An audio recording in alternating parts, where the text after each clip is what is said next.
See you in PG points. So as per our strategy, आज हम लोगों को क्या करना है भाई। तो देखो यूनिट 1 का जो आपका चैप्टर 1 था वो हम आपको कंप्लीट करवा रहे थे। कल हम लोगों ने मोस्ट प्रोबेबली 90% चैप्टर कंप्लीट कर लिया था। बस एक दो पॉइंट आपके बचे हुए थे वो मैं करवा दूं। उसके बाद में मैं आपका आज यूनिट 1 का चैप्टर 2 शुरू कर दूंगी, पर्यावरणीय शिक्षा का। ठीक है, उससे पहले मैं आपको बता दूं, जैसे यहाँ पर मैं जो चीज़ें अंडरलाइन कर रही हूँ तो बीच बीच में ज़्यादा चीज़ें अंडरलाइन हो जा रही हैं। तो सेकंड चैप्टर से मैंने क्या किया, आपके लिए पहले ही पेंसिल से मार्क कर दिया। अभी आप आगे देखिएगा तो जब मैं आपको एप्लीकेशन में पीडीएफ दूंगी तो वो ऑलरेडी मार्क्ड पीडीएफ होंगी, जिसके तहत अगर मान लो आप यहाँ पे नोट्स नहीं बना पा रहे हो साथ में, तो आप अलग से बना सकते हो वहाँ से देख के। मैम पीडीएफ कहाँ मिलेगी, तो अभी मैं आपको लास्ट में बता भी दूंगी कि कैसे आपको पीडीएफ मिलेगी डेली। ठीक है, बात आती है पर्यावरण के घटक की। तो पर्यावरण के घटक से तात्पर्य पर्यावरण के तत्वों से। घटक का मतलब यहाँ पे क्या है, जो इन्वायरमेंट के आपके क्या है, एलिमेंट्स है, जिनके द्वारा संपूर्ण पर्यावरण का निर्माण होता है भाई। जिससे जैसे सेल क्या है, ह्यूमन बॉडी किससे मिलकर के बनी है, सेल। सेल से क्या मिलकर के बना था, टिश्यू। तो ऐसे आपने पढ़ा होगा।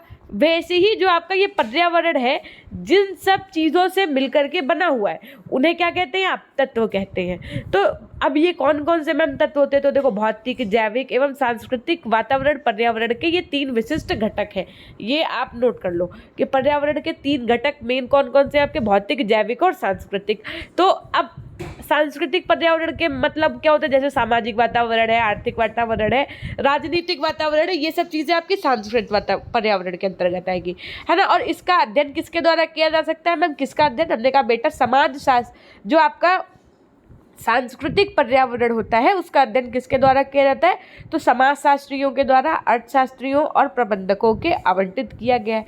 जीव विज्ञानी और डॉक्टर हमारे जैविक विज्ञान का, वातावरण का अध्ययन करते हैं। ठीक है, करने के प्रभारी है, जिसमें आप पौधे यानी वनस्पति से, जानवर, जीव से और सूक्ष्म जीव भी शामिल होते हैं। पर्यावरणविद भौतिक पर्यावरण, भौतिक पर्यावरण में किसका आपका अध्ययन किया जाता है, तो स्थल मंडल, जल मंडल, वायुमंडल का अध्ययन करते हैं। तो ये पर्यावरण के 3 प्रमुख तत्व नीचे वर्णित हैं अलग अलग तरीके से। तो हमने आपको क्या बताया, तो ऐसे एक बार फिर से रिविजन करो कि भाई पर्यावरण के 3 घटक आपके कौन कौन से हैं। तो सबसे पहला है आपका क्या, तो सबसे पहला है आपका सांस्कृतिक पर्यावरण। तो सांस्कृतिक पर्यावरण का अध्ययन कौन करता है, समाजशास्त्री और अर्थशास्त्री। उसके बाद में आता है आपका जीव क्या आता है, जैविक पर्यावरण। जैविक पर्यावरण का अध्ययन आपका कौन करता है, तो जीव विज्ञानी और डॉक्टर करते हैं। उसके बाद में आता है आपका भौतिक पर्यावरण। भौतिक पर्यावरण का अध्ययन आपका कौन करता है, तो भौतिक पर्यावरण के अंतर्गत जो भी आपके अध्ययन किया जाता है वो स्थल मंडल, जल मंडल, वायुमंडल का अध्ययन किया जाता है। और ये भी आपके कौन करते हैं, जो पर्यावरणविद होते हैं उनके द्वारा ये किया जाता है। ठीक है, अब जरा देखो एक एक चीज़ को समझाया गया है कि भाई भौतिक ये तीनों आपको लिखना है, एक एक एग्जाम्पल लिख लेना जिसमें आपके दिमाग में रहे। ठीक है, तो देखो भौतिक पर्यावरण के अंतर्गत आपके अंतरिक्ष, भू आकृति, जल निकायों, जलवायु, मिट्टी, चट्टानों और खनिज के रूप में वे मानव आवास के चरित्र, उसके अवसरों और सीमाओं का निर्धारित करते हैं। जैविक में क्या होता है, बायोलॉजिकल एनवायरनमेंट के अंतर्गत जैसे आपके पौधे हो गए, पशु हो गए, सूक्ष्मजीवी और मनुष्य जीवमंडल का गठन करते हैं। सांस्कृतिक पर्यावरण के अंतर्गत आपका आर्थिक, सामाजिक, राजनीतिक तत्व अनिवार्य रूप से मानव निर्मित विशेषताएं होती हैं। अब देखो इन्होंने उसको एक तरीके से समझाया कि जो आपका सांस्कृतिक पर्यावरण होता है उसमें आपका सामाजिक, आर्थिक और राजनीतिक आता है। ये आपका पर्यावरण हो गया, जिसके देखो ये फिगर अगर मान लो एग्जाम में ये डिटेल में आंसर आ गया, अगर आप ये वाला फिगर बना देते तो एक बहुत अच्छा इंपैक्ट पड़ेगा। इसमें क्या दिखाया गया, सबसे पहले दिखाया गया पर्यावरण। पर्यावरण के 3 घटक दिखा दिए गए, कौन कौन से, कि भाई सबसे पहले सांस्कृतिक पर्यावरण, इसके अंतर्गत आपके सामाजिक, आर्थिक, राजनीतिक चीज़ें आ गई। उसके बाद में दूसरा आपका भौतिक पर्यावरण दिखा दिया गया, जिसके अंतर्गत आप वायुमंडल, स्थल मंडल और जल मंडल की स्टडी करते हैं। फिर दिखा दिया गया जैविक मंडल, जैविक पर्यावरण के अंतर्गत आपका फ्लोरा, फाउना और सूक्ष्मजीवी आ गए। ठीक, नेक्स्ट देखो जरा। अब उसके बाद में ये पर्यावरण के प्रमुख रूप से 3 घटकों में वर्गीकृत किया जा सकता है, अजैविक घटक, जैविक घटक और ऊर्जा घटक। अब बात करते हैं जरा भौतिक। देखो भौतिक बोलो या अजैविक घटक बोलो, बात एक ही होती है। चाहे आप अजैविक, जैसे आपका घर का नाम कुछ और है, स्कूल का नाम कुछ और है, ठीक, तो लेकिन आप तो एक ही हो ना। तो वैसी बात है यहाँ पे, भौतिक बोलो या अजैविक बोलो, बात एक ही है। भौतिक को फिजिकल कहते हैं और अजैविक घटक को एबायोटिक कंपोनेंट्स कहते हैं, और बायोटिक कंपोनेंट्स आपके जैविक घटक को कहते हैं। ठीक है, तो अब भौतिक के अंतर्गत क्या आएगा, हमने कहा भौतिक के अंतर्गत आपका जैसे आपके सारे मंडल आएंगे, और उसके बाद में जैसे आपकी कच्ची धातुएं, खनिज तेल, खनिज पदार्थ, भोज्य पदार्थ, ये सब शामिल होते हैं। ठीक है, उसके बाद में देखो इसके साथ साथ इसमें वायुमंडल की विभिन्न गैसों को भी शामिल किया जाता है। नदी, सागर, महासागर, जल स्रोतों को भी इन्हीं में शामिल किया जाता है। भौतिक तथा अजैविक घटक के अंतर्गत निम्नलिखित तत्वों को सम्मिलित किया जा सकता है, जैसे आपका स्थल मंडल में आपका क्या क्या आता है। ये अब देखो, जो ये मंडल हम आपको पढ़ा रहे हैं ना, स्थल मंडल, वायुमंडल, जल मंडल, तो ये आप अच्छे से पढ़िएगा। ठीक है, देखो एग्जाम्पल अगर आप किसी टॉपिक का याद रख लेते हो तो उसकी थ्योरी आपको अपने आप ही याद रह जानी है। ठीक है, तो स्थल मंडल को अंग्रेजी में कहते हैं लिथोस्फेयर। स्थल मंडल में आपके कौन कौन से तत्व आ जाएंगे, जैसे पहाड़, पठार, शैल, चट्टान, मृदा इत्यादि। ये सब आपके जो प्राकृतिक घटक है, ये सब किसमें शामिल है आपके, तो स्थल मंडल यानी लिथोस्फेयर में शामिल है। इसके साथ साथ इसमें आपके मानव निर्मित विभिन्न इमारतें तथा कृत्रिम भू आकृतियां भी शामिल है। जस्ट लाइक कोई इमारत है जो मानव के द्वारा बनवाई गई, जैसे आपके ताजमहल हो गई, लाल किला हो गया, ये सब किस में आ जाएंगी, सब स्थल मंडल में आ जाएंगी। स्थल मंडल जीवन का प्रमुख आधार है। भाई जीवन का प्रमुख आधार तो है ये। आप लोग किस मंडल में रह रहे हो, तो स्थल मंडल में ही तो रह रहे हो। विभिन्न प्रकार की जैव विविधता, पादपों, जीवों का यह प्रमुख आवास है। भाई यहीं पे तो plants, tree, human beings, insects, animals सब यहीं पे तो रह रहे हैं। कहाँ रह रहे हैं मैम, स्थल मंडल में। हमने कहा सो ये क्या है, एक जीवन का प्रमुख आधार है। मानव द्वारा स्थापित कृषि को भी इन्हीं घटकों में शामिल किया जाता है। स्थल मंडल में विभिन्न प्रकार के पोषक तत्व, खनिज, यौगिक, अधातु, धातु सब तत्व पाए जाते हैं जो जीवन हेतु अधिक महत्वपूर्ण होते हैं। इस प्रकार वर्णित उपरोक्त सभी घटक मिलकर अजैविक घटकों के रूप में स्थापित होते रहते हैं। अब दूसरी बात आती है कि वायुमंडल, एटमॉस्फेयर की। तो इससे पहले हम आपको एटमॉस्फेयर करवाएं, it's a humble request to you all कि एक बार फटाफट से आप लोग लाइक कर दीजिए, बिना कहे सेशन को लाइक कर दिया करिए। ठीक है, और इसकी PDF आपको हम ऐप पे दे देंगे। आप प्ले स्टोर पर जाइए, PG पॉइंट ऐप इंस्टॉल करिएगा, वहाँ पर आपको सारी PDF लाइन से मिलती चली जाएगी डेली क्लासेस के साथ। ठीक, अब देखो जरा वायुमंडल क्या, तो पृथ्वी को घेरते हुई जितने स्थान में वायु रहती है उसे वायुमंडल कहते हैं। वायुमंडल में विभिन्न गैसेस कौन कौन सी है आपकी, तो oxygen, nitrogen, carbon dioxide, nitrous oxide, sulphur dioxide, methane, जलवाष्प, जो आपकी इनर्ट गैसेस होती है। इनर्ट गैसेस जैसे आपकी neon, argon, krypton, xenon, helium, ये सब आपकी इनर्ट गैसेस भी पाई जाती है वायुमंडल में। ये सभी गैसें वायुमंडल तथा उसके 5 मंडलों का निर्माण करती है। सारे मंडल हमने आपको भी ऊपर पढ़ाए थे, याद होगा आपको कल की कक्षा में। जलमंडल यानी हाइड्रोस्फीयर क्या है, तो जलमंडल से तात्पर्य प्रमुख रूप से पृथ्वी पर पाई जाने वाली प्रमुख जलराशि से है। जलमंडल जिसमें प्रमुख रूप से भूमिगत जल, नदियाँ, झील, तालाब, झरने, सागर, महासागर इस घटक में सम्मिलित है। जलमंडल जीवित प्राणी के जीवन हेतु महत्वपूर्ण है। भाई जो जीवित प्राणी है उनके लिए महत्वपूर्ण कौन सा मंडल है, जो जल में रहते हैं, तो उनके लिए जल मंडल जीवित प्राणी के जीवन का हेतु महत्वपूर्ण है। इस प्रकार के मंडल में जल के प्राकृतिक संसाधनों के साथ कृत्रिम तालाब, बांध, नहरें भी शामिल की जाती है। इस मंडल में मत्स्य वर्ग, एम्फीबियन क्या होता है मैम, तो बेटा एम्फीबियन को हिंदी में कहते हैं उभयचर। क्या कहते हैं, उभयचर। उभयचर का मतलब होता है ऐसे जीव जो जल तथा थल मंडल दोनों में रहते हो। थल मंडल का मतलब होता है जैसे लिथोस्फीयर, स्थल मंडल जो आपने पढ़ा है ना वो। ठीक, कुछ सरीसृप, एवीज का मतलब मैम क्या होता है, तो एवीज का मतलब होता है चिड़ियों से संबंधित। ठीक, तो स्तनधारी ये सभी क्या होते हैं, निवास करते हैं किसमें है, इसमें। मत्स्य वर्ग इसी में घुली जो ऑक्सीजन होती है उसको ग्रहण कर जल में जीवित रहते हैं। जैसे आपका मछली है जो वो किसके द्वारा सांस लेती है, आपका किसके द्वारा ऑक्सीजन इनटेक करती है, तो गलफड़ों के द्वारा करती है। ये क्वेश्चन पूछा जाता है कभी कभी, याद रखिएगा। अब देखो जरा जैविक घटक क्या होते हैं, बायोटिक कंपोनेंट्स क्या होते हैं, तो पर्यावरण के वे घटक जिनमें जीवन पाया जाता है जैविक घटक कहलाते हैं। जैव मंडल में जैसे आपका पादप, जंतु, सूक्ष्म, मतलब जो चीज़ें जीवित हो, लिविंग थिंग्स कह सकते हैं, जंतु, सूक्ष्म जीव पाए जाते हैं। जैविक घटक से तात्पर्य जीवों के उन समूह से है जो जीवित हैं एवं जीव मंडल का निर्माण करते हैं।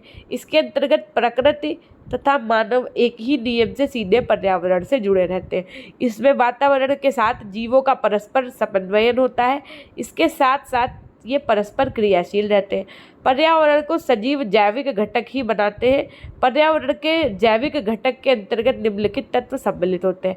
कौन कौन से तत्व आते हैं, देखो पर्यावरण, इसके अंतर्गत आपके जैविक घटक के अंतर्गत सबसे पहले आपके आते हैं पेड़ पौधे।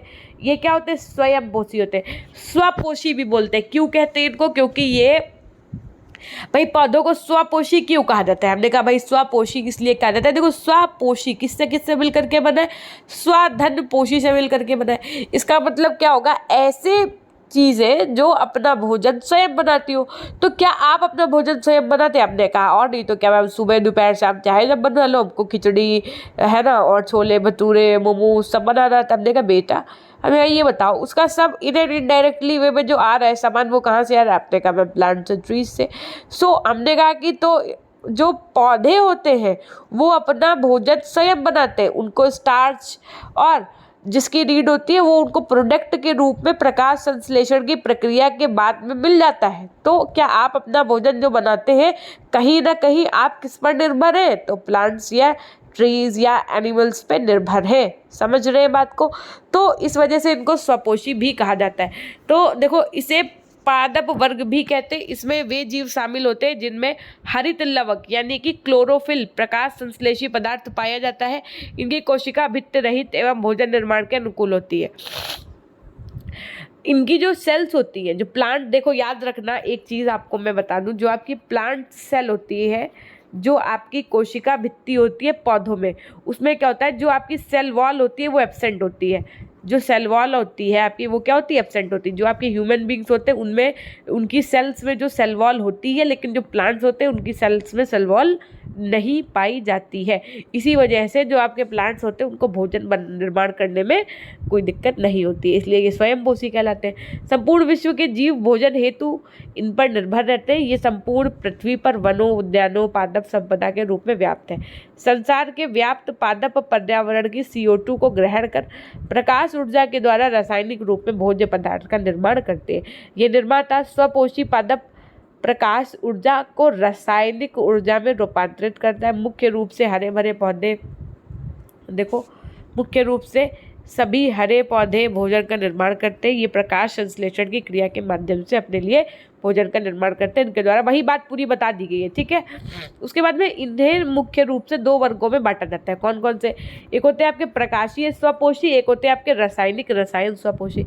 प्रकाशीय स्वपोषी का मतलब होता है इसमें हरे पादप यानी जो आपके हरे पौधे होते हैं, जो आपके पेड़ होते हैं, वो शैवाल और जीवाणुओं को शामिल किया जाता है इसमें। ये प्रकाश संश्लेषण से क्या करते हैं, भोजन बनाते हैं। जो लेकिन अगर यही बात की जाए रासायनिक की, तो इसमें से किसको शामिल किया जाता है, जो आपके जीवाणु होते हैं, बैक्टीरिया होते हैं, उनको शामिल किया जाता है। ये क्या करते हैं, ऊर्जा और कार्बन डाइऑक्साइड के माध्यम से अपने भोजन का निर्माण करते हैं। अब देखो जरा बात करें हम जीव जंतुओं की, ये जो उपभोक्ता होते हैं आपके एनिमल्स होते हैं, ये कैसे पोषी होते हैं, तो ये स्वपोषी ना होकर के विषम पोषी होते हैं। मतलब विषम पोषी का मतलब ये है कि ये स्वपोषी पर निर्भर रहते हैं। जो आपके जीव जंतु होते हैं या एनिमल्स जो होते हैं वो किस पर डिपेंडेंट होते हैं, आपके स्वपोषियों के ऊपर। स्वपोषी जो भी हमने आपको पढ़ाए हैं उनके ऊपर डिपेंड होते हैं। ये अपना भोजन स्वयं न बनाकर आसपास के वातावरण से भोजन की प्राप्ति करते हैं। ये भोजन हेतु जंतु तथा पादपों पर निर्भर रहता है। कवक जंतु तथा प्रोटोसाइट इस पर निर्भर करते हैं। इसे निम्न वर्गों में बांटा जाता है। कौन कौन से निम्न वर्ग, ये आपको बहुत अच्छे से ध्यान रखना है कि जीव जंतुओं के जो वर्ग हैं उनको किन किन में बांटा गया। सबसे पहले होते हैं आपके प्राथमिक उपभोक्ता। प्राथमिक उपभोक्ता क्या होते हैं, आपके शाकाहारी कहते हैं। जैसे आपके उदाहरण स्वरूप हिरन, हाथी, कम से कम 2 एग्जाम्पल और याद रखिएगा, ये आप नोट डाउन कर लीजिएगा सारे। द्वितीयक उपभोक्ता यानी सेकेंडरी कंज्यूमर जिन्हें आप कहते हैं, तो इसके अंतर्गत ये कैसे होते हैं आपके, तो ये मांसाहारी होते हैं। जैसे आपका शेर, तेंदुआ, बाघ इसके उदाहरण होते हैं। ये भोजन के लिए किस पर निर्भर रहते हैं, दूसरों पर निर्भर रहते हैं, ठीक है। तृतीयक उपभोक्ता आपके कैसे होते हैं, जिन्हें आप ओमनीवोर्स कहते हैं यानी सर्वाहारी कहते हैं।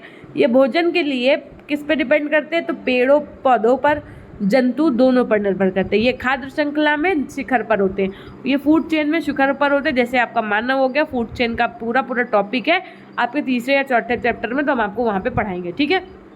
अब बात आती है मैम अपघटक की, तो ये मृत जीवी होते हैं। इनमें जीवाणु कवक क्या होते हैं, इनमें जो है जीवाणु कवक शामिल होते हैं। ये उत्पादक तथा उपभोक्ता के रासायनिक यौगिकों को जटिल रूप से सरल रूप में तोड़ता है। यानी जो आपके कॉम्प्लेक्स कंपाउंड होते हैं उनको ये सिंपल फॉर्म में क्या कर देता है, ट्रांसफॉर्म कर देता है। ये यौगिक के सरल रूप भूमि में पुनः मिल जाते हैं। अपघटक प्रमुख रूप से भू रासायनिक चक्र में सहायक होता है। उसके बाद में बात आती है मैम एनर्जी की। एनर्जी की यदि बात करूँ तो जो आपका ऊर्जा स्रोत है वो सबसे पहला आपके हम बता दें, जो आपका सार्वभौमिक ऊर्जा स्रोत है इस पृथ्वी के लिए वो है आपका सूर्य। कौन है? सूर्य। देखो यहाँ पर लिखा भी हुआ है, ऊर्जा स्रोत में प्रमुख रूप से सूर्य तथा उससे प्राप्त ऊर्जा शामिल है। सूर्य ऊर्जा संपूर्ण पृथ्वी का सार्वभौमिक स्रोत है। क्या है? यूनिवर्सल सोर्स है। ऊर्जा पर्यावरण का ऐसा महत्वपूर्ण घटक है जिसके बिना इस पृथ्वी पर जीवन की कल्पना भी नहीं की जा सकती है। सजीव प्राणियों के प्रजनन, भरण पोषण, पुनरुत्पादन के लिए ऊर्जा बहुत आवश्यक है। ठीक है, अब याद रखिएगा, बस आप एक लाइन आपको याद रखनी है कि ऊर्जा ना तो क्या की जा सकती है, बनाई जा सकती है, ना तो उसको नष्ट किया जा सकता है। Energy can not be made, can not be destroyed, but it can be transformed. ऊर्जा को ना तो निर्माण किया जा सकता है, ना तो खत्म किया जा सकता है। ऊर्जा का क्या होता है? ट्रांसफॉर्मेशन होता है, रूपांतरण होता है, कन्वर्जन होता है। जैसे भाई जनरेटर चला, जनरेटर में क्या चला? तो मैकेनिकल एनर्जी एक तरीके की, वो किस में ट्रांसफ़र हो गई? आपकी इलेक्ट्रिकल एनर्जी में, है ना। तो ये आप ट्रांसफॉर्म कर सकते हैं। जैसे सौर ऊर्जा है, सौर ऊर्जा एक प्रकार की ऊर्जा है, या सौर पैनल लगा लिए तो घर पे क्या इलेक्ट्रिकल एनर्जी वो कन्वर्ट हो रही है। तो आप एनर्जी को ट्रांसफॉर्म कर सकते हैं लेकिन कन्वर्ट नहीं कर सकते। और यहाँ पर लिखा भी है इन्होंने कि energy can be use but can not be consumed. ठीक है, तो आपको इसको ध्यान रखना है। अब उन्होंने कहा कि घटकों में अंतर संबंध कैसा था। घटक में हमने आपको जैविकी घटक, सामाजिकी घटक, ये सब चीज़ें पढ़ाई हैं। तो इनमें आपस में संबंध कैसे होता है ये आप समझो बात को, कि पर्यावरण के विभिन्न घटकों का क्षेत्रीय एवं विश्वव्यापी अध्ययन, प्राकृतिक संसाधनों का अध्ययन एवं सिमटते संसाधनों की समस्या, ये आपस में जुड़े हुए होते हैं। जैव विविधता का अध्ययन यानी बायोडाइवर्सिटी का अध्ययन आपने देखा होगा। जैसे साउथ इंडिया की जो आप चले जाओ तो वहाँ के जो वनस्पति होंगे, जो वहाँ के जीव होंगे, वो ना कहीं डिफरेंट होंगे आपके जो नॉर्थ इंडिया के जीव हैं, जो नॉर्थ इंडिया की वनस्पति है उससे। तो ये सब चीज़ें आपकी बायोडाइवर्सिटी में आ जाती है, जैव विविधता के अंतर्गत आ जाती है। उसके बाद में पर्यावरण प्रदूषण की यदि मैं बात करूँ तो चाहे आपका जल प्रदूषण हो, चाहे वायु प्रदूषण हो, चाहे आपका भूमि प्रदूषण हो, चाहे आपका ध्वनि प्रदूषण हो, चाहे आपका रेडियोधर्मी प्रदूषण हो, सागरीय प्रदूषण हो, इसके कारण मानव पर पड़ने वाले प्रभाव का अध्ययन पर्यावरण प्रदूषण के अंतर्गत किया जाता है। पर्यावरण प्रबंधन के विभिन्न पक्षों का अध्ययन, ये सब चीज़ें इसमें की जाती हैं। आपके पर्यावरण का महत्व समझने के लिए सबसे पहली बात है कि पर्यावरण एक व्यापक का मतलब होता है जिसका क्षेत्र बहुत बड़ा हो और जटिल क्षेत्र है। कैसा? व्यापक मतलब बड़ा तो बड़ा क्षेत्र है, ये साथ में कैसा है? कॉम्प्लेक्स है। सिंपल ना होकर के, साधारण या सरल ना होकर के कैसा है? जटिल क्षेत्र है। पर्यावरण को प्रकृति के रूप में जाना जाता है जिसमें पृथ्वी पर प्राकृतिक रूप से होने वाली सभी जीवित और गैर जीवित वस्तुएं शामिल है। पर्यावरण सभी जीवित प्रजातियों का एक जीवित स्थान है। व्यापक अर्थों में पर्यावरण प्राकृतिक दुनिया या भौतिक दुनिया के बराबर है। प्राकृतिक पर्यावरण प्रकृति का उपहार है और हमें सुरक्षित भविष्य के लिए इसके संरक्षण करने की आवश्यकता भी है। सबसे पहली बात है कि भाई जीवन के लिए पर्यावरण का महत्व बहुत अधिक है। देखो, अगर आपका पर्यावरण ही नहीं होगा यानी इन्वायरमेंट ही नहीं होगा तो लाइफ तो संभव है ही नहीं। आप तो जीवित रह ही नहीं सकते, क्योंकि जीवित रहने के लिए ऑक्सीजन की नीड होती है, ज़रूरत होती है। अगर पर्यावरण नहीं होगा तो आपके पेड़ पौधे नहीं होंगे, पेड़ पौधे नहीं होंगे तो आप भी नहीं होंगे। तो पूरी ये जो दुनिया चल रही है, ये जो पूरी अर्थ है, ये तभी कहा गया कि भाई ये इन्वायरमेंट ये कोई एक चैप्टर नहीं है, कोई एक सब्जेक्ट नहीं है जो आप पढ़ लो। ये पूरा अपने आप में एक व्यापक विषय है जिसके अंतर्गत सारे एक तरीके से विषय क्या है? समाहित है अप्रत्यक्ष रूप से। तो वही बात यहाँ पर कही गई कि जीवन के लिए पर्यावरण का महत्व कैसा है? बहुत अधिक है। स्वस्थ जीवन है तो भाई डॉक्टर बता देता है कि आप क्या करिए? मेडिटेशन करिए। अब अगर पर्यावरण ही स्वच्छ नहीं होगा, शुद्ध नहीं होगा, तो कहाँ आप मेडिटेशन कर लेंगे? गंदगी में मेडिटेशन कर लेंगे, वहाँ आप मेडिटेट कर पाएंगे? तो और स्वास्थ्य देते नहीं कहते खुली हवा में जाओ, है ना, ताज़ी हवा हो, स्वस्थ पानी हो, स्वस्थ जल, ये सब चीज़ें क्या है आपकी कहीं ना कहीं किससे संबंधित है? स्वास्थ्य जीवन हेतु संबंधित है। स्वच्छ श्वास, स्वच्छ जल, पर्याप्त वर्षा, उपजाऊ मिट्टी, पौधों का संरक्षण, ये सब आपकी क्या है? पर्यावरण के महत्व के अंतर्गत आ जाएंगे। मानव के लिए पर्यावरण का महत्व क्यों आवश्यक है भाई?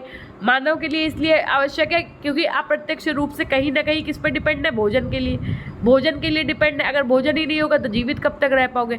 आश्रय के लिए देखते होंगे आप आजकल लोग घर पे फर्नीचर बनाते हैं, तो फर्नीचर के लिए काहे का यूज़ होता है? लकड़ी का। लकड़ी कहाँ से आती है? तो पेड़ों से। वस्त्रों के लिए आप देखते हैं कि भाई गर्मियों में कॉटन के लोग कपड़े पहनते हैं, खादी के पहनते हैं। तो ये जो आपका कपास का पेड़ होता है वहाँ पे रुई उगती है, रुई से ही थ्रेड बनता है, थ्रेड से आगे स्टिचिंग होती है, निटिंग होती है, तो कहीं जाकर के कुछ तैयार होता है। भेड़ों से हमें ऊन प्राप्त होती है, तो कहीं ना कहीं हम लोग जंतुओं पे भी निर्भर है ना। तो ये भेड़ किस पर निर्भर है? तो पर्यावरण पे। भाई अगर पर्यावरण ही नहीं होगा तो भेड़ नहीं जिंदा रहेगा, जब भेड़ नहीं जिंदा रहेगा तो आप स्वेटर कैसे पहनोगे, तो आप भी मर जाओगे, है ना। तो कहने का मतलब ये है कि मानव के लिए भी पर्यावरण का बहुत ज़्यादा महत्व है, लेकिन मानव अभी इस चीज़ को लेकर के क्या सीरियस नहीं है। वस्त्रों के लिए, वस्त्रों की आवश्यकता की पूर्ति पेड़ पौधों जानवरों से प्राप्त सूती रेशे ऊन जूट के रूप में पूर्ण की जाती है। फर्नीचर के लिए भाई, फर्नीचर देखो हमारे पास प्लास्टिक और कृत्रिम रूप से बनाए गए फर्नीचर है, परंतु उन फर्नीचर की लकड़ी चीनी मिट्टी के बर्तन की जगह नहीं दे सकते हैं, अतः फर्नीचर हेतु लकड़ी का प्रयोग करते हैं। चिकित्सा हेतु की बात की जाए तो आपकी बहुत सारी ऐसी दवाइयाँ हैं जो जानवरों के जैसे कॉड लिवर ऑयल आदि से दवाइयाँ प्राप्त करते हैं। ये दवाएँ मनुष्य के कृत्रिम दवाओं की तुलना में दुष्प्रभावी नहीं होती हैं। स्वास्थ्य के लिए पर्यावरण का महत्व कैसे, जैसे तनाव मुक्त जीवन होता है भाई इंसान का, तो उसको कहते हैं खुले में जाइए, मेडिटेशन करिए, एक्सरसाइजेस करिए, और इसलिए तनाव मुक्त जीवन के लिए भी आपका पर्यावरण का कहीं ना कहीं बहुत इंपॉर्टेंट रोल, बहुत बड़ा रोल है, एक व्यापक रोल है। रोगों की रोकथाम के लिए भाई, अगर इंसान क्या है बंद कमरे में है तो वहाँ पर रोग फैलने की संभावनाएं अधिक होती हैं। अगर वो खुले में है, पर्यावरण मतलब स्वच्छ है, सब कुछ चीज़ें हैं बेहतर, तो वहाँ पर आपके रोगों को फैलने का भी खतरा कम हो जाता है। देखो ये तो हो गया आपका चैप्टर 1 पूरा कंप्लीट, ठीक है। देखो ये हो गया आपका चैप्टर 1 पूरा कंप्लीट पर्यावरण। अब हम लोग क्या पढ़ेंगे? पर्यावरणीय शिक्षा। लेकिन उससे पहले हम आपको बताना चाहेंगे कि आप इस चैप्टर 1 की PDF कैसे डाउनलोड करेंगे। तो देखिए, सबसे पहले आपको प्ले स्टोर पे जाना है। प्ले स्टोर पे आपको सर्च करना है PG पॉइंट। जैसे आप सर्च कर लो कि वहाँ से आपसे नंबर, ID वगैरह ये सब जो चीज़ें मांगे, पासवर्ड सब डाल देना। पासवर्ड या रेफरल कोड में आप PG पॉइंट डाल दीजिएगा, ठीक। उसके बाद में जब आप ये सब कर लेंगे, ID बन जाएगी आपकी। जैसे कोई भी आप बनाओ तो आप ID बनाते हो ना, वैसे इसमें भी ID बन जाएगी। फिर यहाँ पे आपको 3 लाइन मिलेगी, यहाँ पे आप क्लिक करके हमको फॉलो कर लीजिएगा। उसके बाद में आप नीचे आ जाइएगा कोर्सेज में। जैसे ही आप कोर्सेज दिख रहे ना, ये आपको कोर्सेज में आ जाएंगे, तो उसके बाद में सेलेक्ट करिएगा। फिर आपको ऐसा पेज खुल करके आ जाएगा, यहाँ ऐसे पेज खुल करके आ जाएगा। तो आप फ्री कोर्सेज में जाइएगा। कहाँ जाएंगे? फ्री कोर्सेज में जाकर के सी ऑल पर क्लिक करिएगा। जैसे ही आप सी ऑल पे क्लिक करेंगे तो आपके सामने कुछ ऐसा सीन दिख करके आ जाएगा। कैसा? यहाँ से ऐसे दिख करके आ जाएगा। तो आपको फर्स्ट सेमेस्टर से तो मतलब ही नहीं है, फर्स्ट सेमेस्टर तो आप पढ़ चुके हो, तो आपको सेकेंड सेमेस्टर से मतलब है। आप सेकेंड सेमेस्टर पे यहाँ पर क्लिक करिएगा, इस पर यहाँ पर क्लिक करिएगा तो आपके सामने कुछ ऐसा इंटरफेस खुल करके आ जाएगा। भाई 0 रुपये, यानी कि ये आपकी फ्री ऑफ कॉस्ट PDF है। तो जब आप अब देखो यहाँ पर लिख करके आ गया ना, अभी एक क्लास आपकी हो गई है, तो एक क्लास जब अगर वीडियो इस पर क्लिक करेंगे तो वीडियो खुल करके आ जाएगा। टाइप ई नोट पे क्लिक करेंगे तो क्लास की PDF आपकी खुल करके आ जाएंगी, ठीक। जैसे जैसे क्लासेस होती रहेंगी वैसे वैसे इसमें नीचे आपको क्लासेस और मिलती रहेंगी। जब आप PDF ओपन करेंगे तो वो कुछ इस फॉर्मेट में आपकी ओपन होकर के आ जाएगी। अब ठीक है, इतनी बात समझ में आ गई। अब हम लोग क्या पढ़ेंगे? आपका चैप्टर 2 पढ़ेंगे, पर्यावरणीय शिक्षा यानी इन्वायरमेंटल एजुकेशन। तो पिछले कुछ वर्षों से प्रकृति द्वारा प्राप्त संसाधनों व स्रोतों पर का अनियंत्रित शोषण कर मनुष्य ने संपूर्ण मानव सभ्यता के लिए खतरा उत्पन्न कर दिया है। भाई सीधी सी बात है कि इच्छाएं, मनुष्य की इच्छाओं का दमन तो होता ही नहीं है। आज अगर मनुष्य ने एक छोटे से, मान लो कुछ किसी भी चीज़ का आविष्कार किया, अब वो उससे बड़ा कुछ आविष्कार करना चाहेगा, उससे कुछ हटके अब 10 कंपनियां आ जाएंगी। 10 कंपनियों में उसी चीज़ को लेकर के क्या होगा? कंपटीशन होगा, फिर उसी चीज़ का निर्माण होगा। तो कहीं ना कहीं इन सब चीज़ों का निर्माण एक तरीके का हमारे पर्यावरण के लिए खतरे के रूप में साबित हो रहा है। क्या हो रहा है? खतरे के रूप में साबित हो रहा है। कैसे भाई? तो देखो भाई, अब अगर बात की जाए कि मैम कैसे, तो समझो बात को कि भाई एक घर है, ये एक घर है, एक नीचे वाले रूम में एक AC लगा है। तो एक क्या घर में 4 मेंबर हैं, तो क्या एक जगह पे नहीं रह सकते? चारों के घर रूम में अलग अलग चारों क्या AC लगा है। अब 4 AC से मतलब नहीं कि भाई आपने एक बार लगवा लिया। 4 AC का मतलब है कि 4 बिजली कनेक्शन मतलब खपत हो रही है उतनी, तो कहीं ना कहीं बिजली की खपत हो रही है, तो इनडायरेक्टली वे में ये भी पर्यावरण का नुकसान ही है ना। और उसके बाद में क्या है, सबसे बड़ी चीज़ तो ये कि इन चारों ACओं से कैसी गैस निकल रही? CFC यानी क्लोरोफ्लोरोकार्बन, जो कि आपके पर्यावरण के लिए बहुत ज़्यादा हानिकारक गैस है, ठीक है।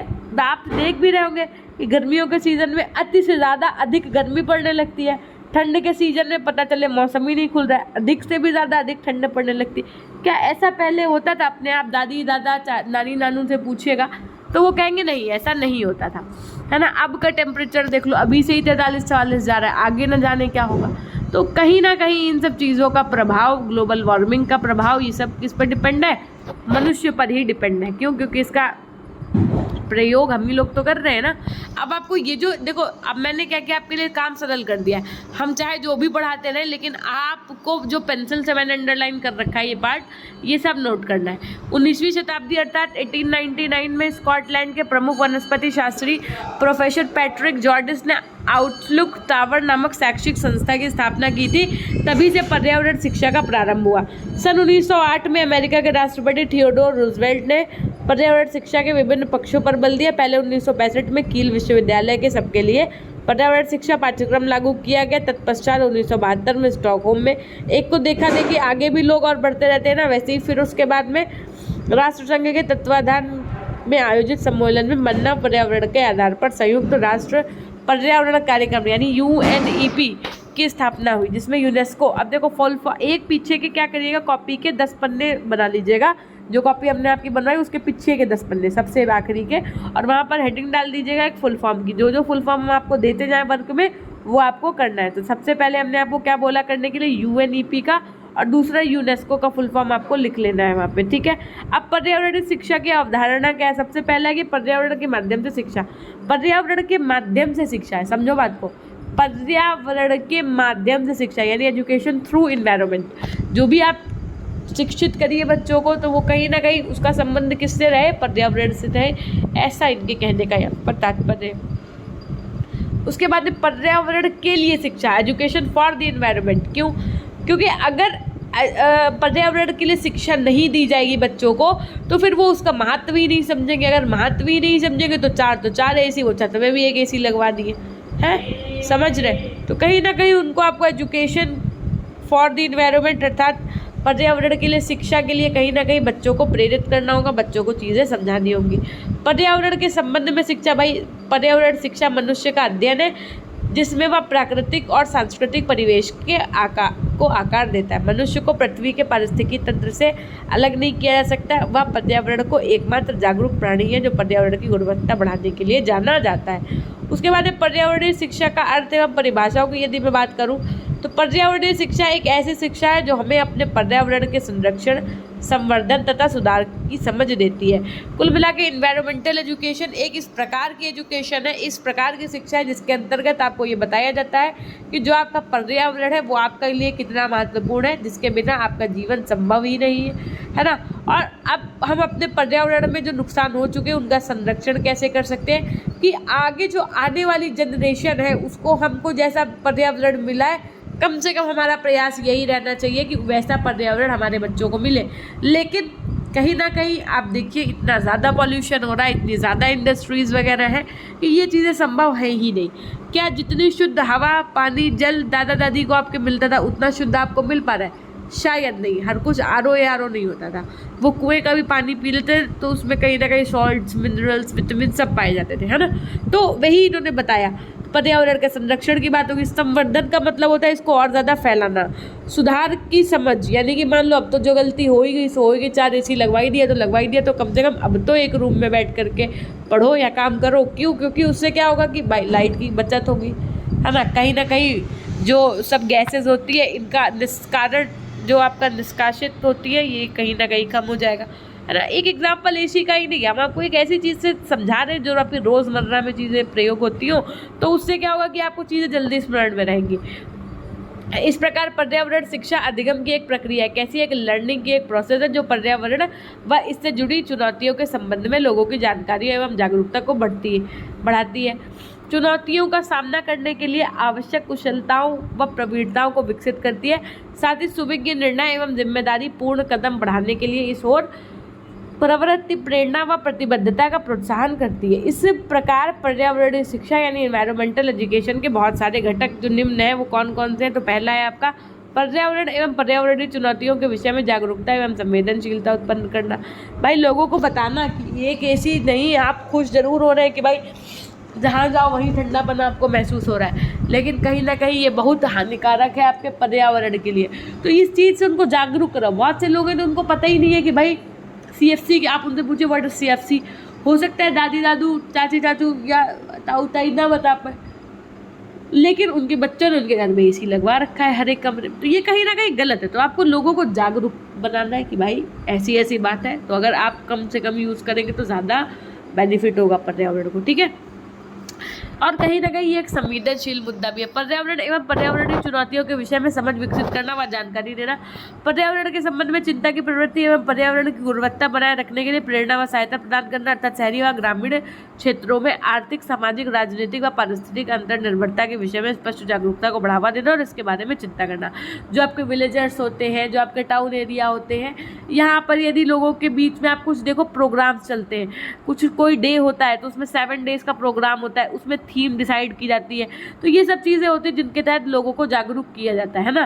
तो पर्यावरण चुनौतियों या समस्याओं को दूर करने की कुशलता विकसित करना, अर्थात हर व्यक्ति को पर्यावरण की रक्षा और सुधार के लिए आवश्यक ज्ञान, मूल्य, दृष्टिकोण, प्रतिबद्धता और कौशल प्राप्त करने के अवसर प्रदान करना, मौजूदा ज्ञान एवं पर्यावरण से संबंध कार्यक्रमों के अभ्यास में भागीदारी करना, व्यक्तियों, समूहों एवं समाज के व्यवहार के नए पैटर्न बनाने के लिए पर्यावरण की ओर उन्मुखता। अब देखो यहाँ से ये मेन है, आपका लिख लीजिएगा कि यूनेस्को 1970 के कार्य समिति के अनुसार पर्यावरण शिक्षा व प्रक्रिया यानी एक ऐसी प्रोसेस है जिसके अंतर्गत मनुष्य तथा उसके पर्यावरण के सांस्कृतिक, भौतिक एवं जैविक परिवेश के पारस्परिक संबंध तथा निर्भरता को समझने का प्रयास किया जाता है और उसको स्पष्ट करने हेतु कौशल, अभिवृत्तियों एवं मूल्यों का विकास किया जाता है। इसके अंतर्गत यह निर्णय लिया जाता है कि क्या किया जाए, है ना। इन सब मीटिंग्स में ये डिसाइड होता है कि भाई जो आपका जल है नदी का जल है वो इतना ज़्यादा उसमें पॉल्यूशन हो गया है, तो अब क्या करना चाहिए। तो ये सब चीज़ें इन सब मीटिंग्स वगैरह में डिसाइड होती रहती है आपकी, है ना। फिर देखो ज़रा, तो ये आपके अलग अलग साइंटिस्ट के अकॉर्डिंग आपकी डेफिनेशन होगी, जिसमें आपको ये वाली तो याद ही रखना है। यूनेस्को के अनुसार पर्यावरण शिक्षा व्यक्ति, प्रकृति एवं समाज के प्रति अपने कर्तव्यों का बोध कराते हुए पर्यावरण सुधार हेतु प्रेरणा प्रदान करती है। पर्यावरण शिक्षा व्यक्ति की चेतना को जागृत करने का एक सशक्त माध्यम है और पर्यावरण शिक्षा पर्यावरण सुधार के लिए पर्यावरण के संबंध में पर्यावरण के माध्यम से दी जाने वाली शिक्षा है। पर्यावरण की उपस्थिति में आपके सभी जैविक, अजैविक, सामाजिक, सांस्कृतिक, आर्थिक, राजनीतिक और प्रशासनिक घटकों के समन्वय से पर्यावरण की रचना होती है तथा सभी घटक एक दूसरे को प्रभावित करते हैं। कहीं ना कहीं ये आपके इंटर रिलेटेड होते हैं एक दूसरे से, है ना। तो देखो ये तो आपने इतना पढ़ लिया चैप्टर। अब हम लोग यहाँ से लेकर के पर्यावरणीय शिक्षा की प्रकृति से लेकर के ये हम आपको कल पढ़ा रहे होंगे, ठीक है। कल का मतलब है कि 1.2.4 से हम आपको कल पढ़ाएंगे और कल आपका जो ये 2 वाला पॉइंट है, सेकंड चैप्टर है, ये हम कंप्लीट कर देंगे पूरा। फिर परसों से हम आपका 3rd स्टार्ट करेंगे। कहीं ना कहीं बहुत बड़ा चैप्टर है, अगर ज़्यादा पढ़ा देंगे तो फिर दिक्कत होगी, है ना। तो जितना बताएं आप उतना नोट कर लीजिएगा। PDF सुनो, अभी आपको ये चैप्टर 2 का PDF नहीं मिलेगा, जब ये आपका चैप्टर 2 पूरा कंप्लीट हो जाएगा कल, ठीक है। देखो कितना बड़ा चैप्टर है, ठीक है। तो हम आपको ये PDF इसी प्लेलिस्ट में प्रोवाइड करा देंगे, जिसे आप यहाँ पर देख पाएंगे सेकंड क्लास के माध्यम से। 2 लिखा होगा, ठीक। और उससे पहले हम आपको बता दें, आप हमारे टेलीग्राम चैनल से जुड़ जाएगा। कोई भी क्लास होती है, कोई भी न्यूज़ आती है, सबसे पहले आपको लिंक उसका टेलीग्राम चैनल पर मिल जाता है, ठीक है। सो ये थी एक छोटी सी जानकारी। और उसके बाद में टेलीग्राम से जुड़ने के लिए लिंक आपको डिस्क्रिप्शन बॉक्स में मिल जाएगा, या आप PG पॉइंट सर्च कर सकते हैं। अगर वीडियो अच्छा और लगा हो तो लाइक करना ना भूलिएगा। चैनल पर नए हैं तो चैनल को सब्सक्राइब करके बेल आइकन प्रेस करना ना भूलिएगा। और शेयर तो दोनों ही क्लास के बच्चों को करना है, यानी चाहे वो किसी भी क्लास का बच्चा हो, चाहे जूनियर, सेकेंडरी, कहीं का भी हो आप, ठीक। सो ये थी हमारी क्लास। एक बार फटाफट से लिख दो अपनों के लिए, जिन बच्चों ने लाइक नहीं किया फटाफट से लाइक कर दो। तो हमेशा खुश रहिए, मुस्कुराते रहिए, कभी अपने लिए तो कभी अपनों के लिए। चलिए, take care, bye bye, love you all, love you my dear class.